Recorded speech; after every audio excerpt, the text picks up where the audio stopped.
په بوکه یا په څلوري سکس کول کوم ډول سکس ته ویل کېږي او ولې یې ټول خلک خوښوي؟ په سلامونه او احتراماتو مو هرکلی کوم ملګرو، هیله ده چې روغ جوړ او د صحت جامې مو پر تن وي.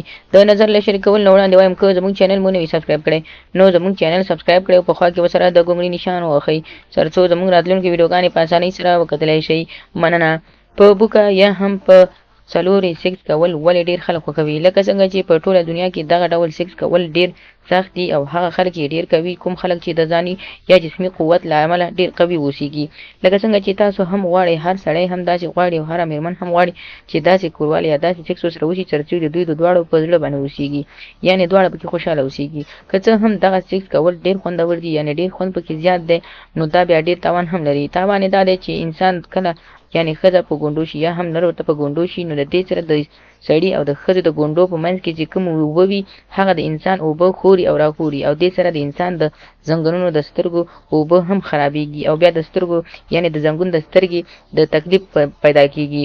هغه خلک چې د سترګو تکلیف لري یعنې د ګونډو د زنګنو د سترګو تکلیف لري چې ګونډې یې خوږېږي، نو باید په دغه طریقه د سکس نه کوي، ځکه دا داسې یو تاواني سکس دی چې کله هم انسان په دغه طریقه سکس کوي نو د انسان د زنګون د سترګو اوبه په دې سره خوري او راخوري بې ځایه کېږي.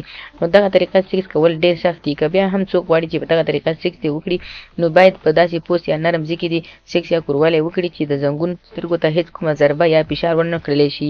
او بیا د دې سکس سره تاسو باید زه تاسو ته یوه نسخه وښیم چې دغه طریقه هم سره استعمالوئ او دا خواړه هم سره خورئ چې هغه خام هګۍ دي. د خامو هګۍ زیړ باید تاسو هره ورځ د شودو سره یعنې هر سهار تاسو 2 هګۍ او 1 ګیلاس خامې شوده ورسره وڅښئ تر څو د زنګون د سترګو اوبه مو پوره پاتې اوسیږي.